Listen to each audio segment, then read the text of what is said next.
Assalamualaikum warahmatullahi wabarakatuh. Kami dari kelompok 2 ingin menyampaikan materi yang berjudul Analisis Sumber dan Penggunaan Modal Kerja. Anggota kelompok kami yaitu Nami Raja Rajulfia dengan NPM 2101061004. Kemudian ada Akbar Pamukas 21010608, Fernanda Patricia Putri Hidir NPM 2101061012.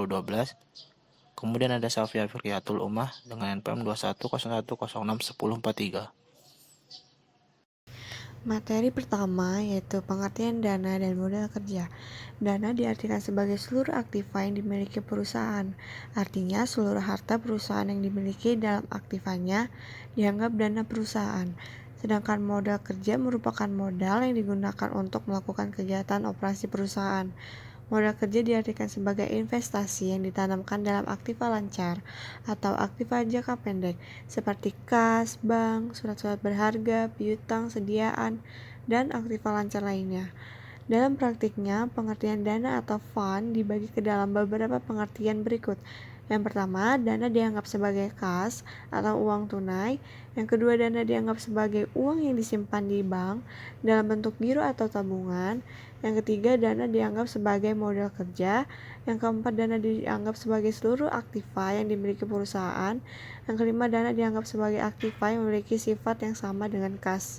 Pengertian modal kerja secara mendalam terkandung dalam konsep modal kerja yang dibagi menjadi 3 macam, yaitu yang pertama, konsep kuantitatif, yaitu konsep kuantitatif ini menyebutkan bahwa modal kerja adalah seluruh aktiva lancar. Yang kedua, konsep kualitatif. Konsep kualitatif ini merupakan konsep yang menitik beratkan kepada kualitas modal kerja. Yang ketiga, konsep fungsional. Konsep fungsional ini menekankan kepada fungsi dana yang dimiliki perusahaan dalam memperoleh laba. Saya kembalikan ke moderator. Materi selanjutnya yaitu dalam praktiknya secara umum, modal kerja perusahaan dibagi ke dalam 2 jenis, yaitu yang pertama modal kerja kotor, yang kedua modal kerja bersih. Arti penting dan tujuan modal kerja. Secara umum, arti penting modal kerja bagi perusahaan, terutama bagi kesehatan keuangan perusahaan yaitu yang pertama, kegiatan seorang manajer keuangan lebih banyak dihabiskan di dalam kegiatan operasional perusahaan dari waktu ke waktu. Yang kedua, investasi dalam aktiva lancar, cepat, dan seringkali mengalami perubahan, serta cenderung labil. Sedangkan aktiva lancar adalah modal kerja perusahaan, artinya perubahan tersebut akan berpengaruh terhadap modal kerja. Yang ketiga, dalam praktiknya, seringkali bahwa separuh dari total aktiva merupakan bagian dari aktiva lancar yang merupakan modal kerja perusahaan. Yang keempat, bagi perusahaan yang relatif kecil, fungsi modal kerja amat penting. Dan yang kelima, terdapat hubungan yang sangat erat antara pertumbuhan penjualan dengan kebutuhan modal kerja. Kemudian, tujuan manajemen modal kerja bagi perusahaan adalah yang pertama, guna memenuhi kebutuhan likuiditas perusahaan. Yang kedua, dengan modal kerja yang cukup, perusahaan memiliki kemampuan untuk memenuhi kewajiban pada waktunya. Yang ketiga, memungkinkan perusahaan untuk memiliki sediaan yang cukup dalam rangka memenuhi kebutuhan pelanggannya. Yang keempat, memungkinkan perusahaan untuk memperoleh tambahan dana dari para kreditor apabila rasio keuangannya memenuhi syarat. Yang kelima, memungkinkan perusahaan memberikan syarat kredit yang menarik minat pelanggan dengan kemampuan yang dimilikinya. Dan yang keenam, guna memaksimalkan penggunaan meningkatkan penjualan dan laba aktiva lancar guna. Yang terakhir, melindungi diri apabila terjadi krisis modal kerja akibat turunnya nilai aktiva lancar. Materi selanjutnya adalah faktor-faktor yang mempengaruhi modal kerja. Yang pertama ada jenis perusahaan, yang kedua syarat kredit, yang ketiga waktu produksi, dan yang keempat adalah tingkat perputaran sediaan. Hal-hal yang perlu diketahui dari syarat-syarat kredit dalam hal ini adalah yang pertama syarat untuk pembelian bahan baku atau barang dagang, yang kedua syarat penjualan barang. Selanjutnya ada sumber modal kerja. Beberapa sumber modal kerja yang dapat digunakan yaitu hasil operasi perusahaan, keuntungan penjualan surat-surat berharga, penjualan saham, penjualan aktiva tetap, penjualan obligasi, memperoleh pinjaman, dan dana hibah. Materi selanjutnya yaitu penggunaan modal kerja. Penggunaan dana untuk modal kerja dapat diperoleh dari kenaikan aktiva dan menurunnya pasiva. Secara umum, dikatakan bahwa penggunaan modal kerja biasa dilakukan perusahaan untuk yang pertama, pengeluaran untuk gaji, upah, dan biaya operasi perusahaan lainnya. Yang kedua, pengeluaran untuk membeli bahan baku atau barang dagangan. Yang ketiga, menutupi kerugian akibat penjualan surat berharga. Yang keempat, pembentukan dana. Yang kelima, pembelian aktiva tetap seperti tanah, bangunan, kendaraan, mesin, dan lain. Yang keenam, pembayaran utang jangka panjang seperti obligasi, hipotek, utang bank jangka panjang. Yang ketujuh, pembelian atau penarikan kembali saham beredar. Yang kedelapan, pengambilan uang atau barang untuk kepentingan pribadi. Dalam praktiknya, modal kerja suatu perusahaan tidak akan berubah apabila terjadi yang pertama, pembelian barang dagangan dan bahan lainnya secara tunai. Yang kedua, pembelian surat-surat berharga secara tunai. Lalu yang ketiga, perubahan untuk piutang misalnya dari piutang dagang ke piutang wesel. Lalu yang terakhir ada laporan sumber dan penggunaan modal kerja. Laporan sumber dan penggunaan modal kerja menggambarkan bagaimana perputaran modal kerja selama periode tertentu. Laporan ini juga menunjukkan kinerja manajemen dalam mengelola modal kerjanya. Dalam praktiknya, laporan perubahan modal kerja menggambarkan yang pertama, posisi modal kerja per periode. Lalu ada perubahan modal kerja, komposisi modal kerja, jumlah modal kerja yang berasal dari penjualan saham, jumlah modal kerja yang berasal dari utang jangka panjang, jumlah modal kerja yang digunakan untuk aktiva tetap, lalu yang terakhir ada jumlah aktiva tetap yang telah dijual. Baik, untuk materi selanjutnya, kami akan menjelaskan tentang analisis perkreditan. Materi pertama yaitu arti penting kredit. Secara umum dikatakan bahwa kredit adalah kepercayaan. Dalam bahasa Latin disebut credere, artinya kepercayaan pihak bank, kreditor kepada nasabah, debitur, di mana bank percaya nasabah pasti akan mengembalikan pinjamannya sesuai kesepakatan yang telah dibuat. Adapun unsur-unsur yang terkandung dalam pemberian suatu kredit adalah sebagai berikut. Yang pertama yaitu kepercayaan. Kepercayaan artinya bahwa bank percaya nasabah akan memberikan kredit yang diberikan. Dalam pertimbangan yang diberikan oleh bank adalah itikat baik nasabah, yaitu adanya kemauan untuk membayar. Yang kedua, kesepakatan. Sebelum kredit dikucurkan, bank dengan nasabah terlebih dulu menyepakati hal-hal menjadi kewajiban dan hak masing-masing pihak. Yang ketiga yaitu jangka waktu. Jangka waktu tersebut merupakan waktu pengembalian atau kapan kredit tersebut akan berakhir atau lunas, misalnya 1 tahun atau 3 tahun. Yang keempat yaitu resiko atau degree of risk. Hal ini disebabkan oleh berbagai sebab, baik disengaja maupun tidak disengaja.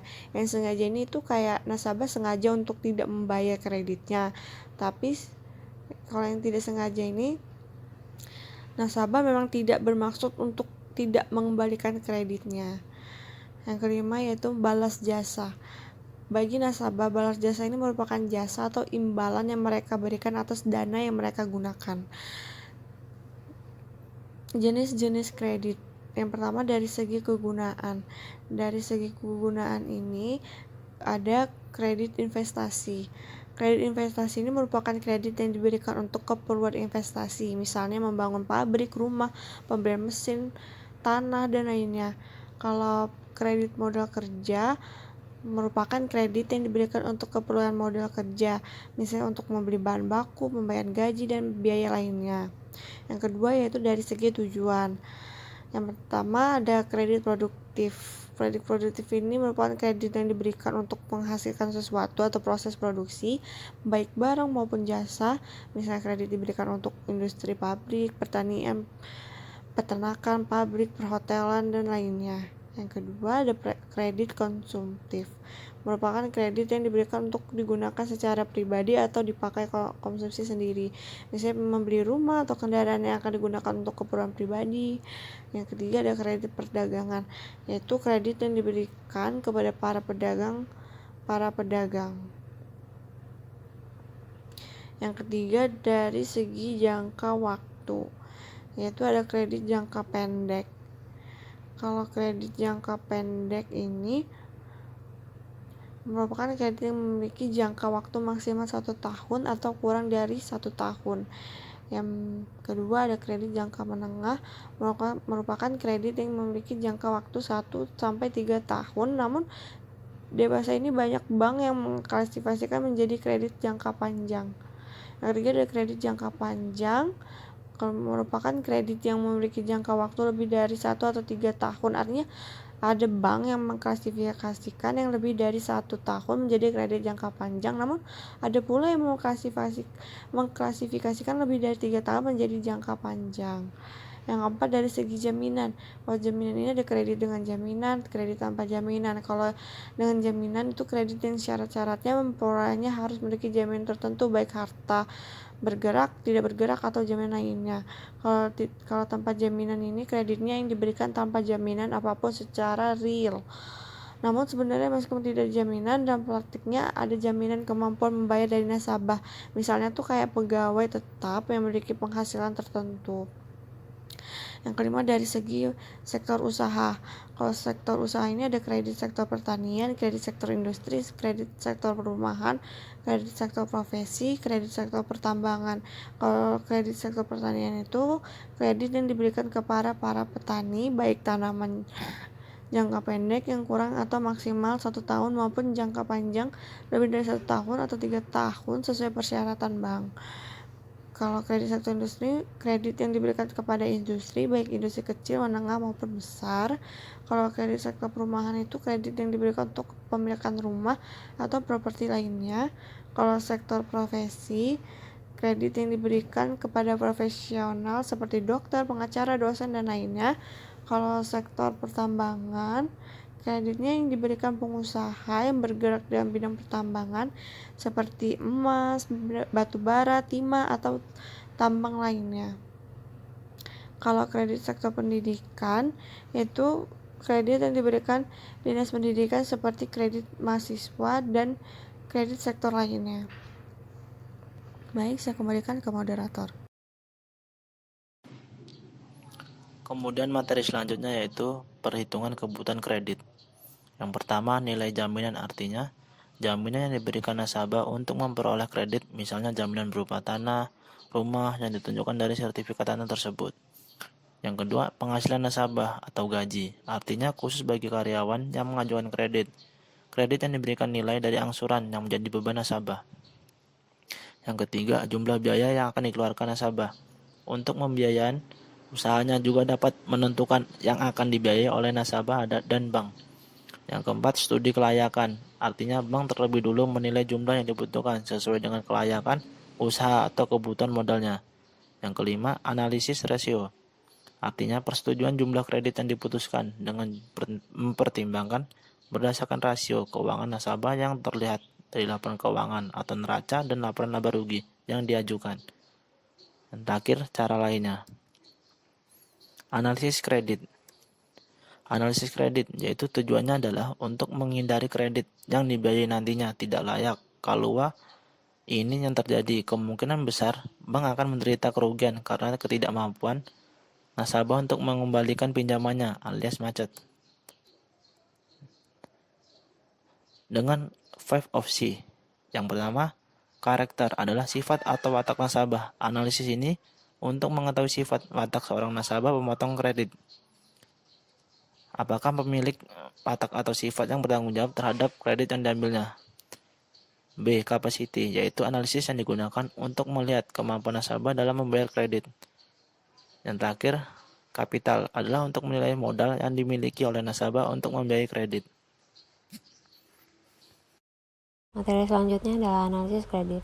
Analisis kredit dengan 7 of P, yaitu yang pertama, personality atau kepribadian, merupakan penilaian yang dilakukan untuk mengetahui kepribadian si calon nasabah. Yang kedua ada purpose, yaitu tujuan mengambil kredit. Seperti yang diketahui sebelumnya bahwa tujuan mengambil kredit ada 3, yaitu yang pertama, untuk usaha yang produktif, yang kedua, untuk digunakan sendiri atau konsumtif, yang ketiga, untuk perdagangan. Yang ketiga ada party, artinya dalam menyalurkan kredit, bank menilai menjadi beberapa golongan. Hal ini dilakukan agar bank lebih fokus untuk menangani kredit tersebut, misalnya kredit untuk usaha kecil, menengah, atau besar. Yang keempat ada payment, adalah cara pembayaran kredit oleh nasabah. Penilaian dilakukan untuk menilai cara nasabah dalam membayar kredit, apakah dari penghasilan gaji atau dari sumber objek yang dibiayai. Yang kelima ada prospek, yaitu untuk menilai harapan ke depan, terutama objek kredit yang dibiayai. Tentunya harapan yang diinginkan adalah membeli harapan yang baik atau cerah. Yang keenam ada profitability atau kredit yang dibiayai oleh bank akan memberikan keuntungan bagi kedua belah pihak, baik bank maupun nasabah. Dan yang terakhir ada protection, artinya perlindungan terhadap objek kredit yang dibiayai. Selanjutnya ada dengan studi kelayakan. Yang pertama penilaian aspek hukum, yang kedua penilaian aspek pasar dan pemasaran, yang ketiga penilaian aspek keuangan, yang keempat penilaian aspek teknis atau operasi, yang kelima penilaian aspek ekonomi sosial, dan yang terakhir adalah penilaian aspek organisasi dan manajemen. Selanjutnya, materi kebijakan kredit perdagangan. Bank menyalurkan kredit dalam bentuk uang maupun yang dibiayai oleh bank. Penjualan kredit oleh perusahaan dagang adalah perusahaan menjual barang dagangnya yang pembayarannya dilakukan di kemudian hari dengan cara angsuran atau dicicil. Terdapat beberapa tujuan perusahaan dagang dalam memberikan kredit antara lain yaitu untuk yang pertama meningkatkan penjualan, yang kedua meningkatkan laba, lalu yang ketiga ada menjaga loyalitas pelanggan. Kebijakan kredit perdagangan ada 3. Yang pertama, standar kredit, yaitu penjualan barang atau jasa yang diberikan ke pelanggan mengandung suatu risiko bagi perusahaan yang menyebabkan kerugian bagi perusahaan, entah waktu pembayaran atau kerugian dalam bentuk uang. Lalu yang kedua ada persyaratan kredit. Persyaratan kredit ini berguna untuk meningkatkan jumlah penjualan kredit dan merangsang pelanggan untuk segera membayar tagihannya. Lalu yang ketiga yaitu ada kebijakan penagihan. Apabila pelanggan terlambat untuk membayar tagihannya, perusahaan perlu mengambil tindakan nyata untuk menyelamatkan kredit tersebut agar tidak macet.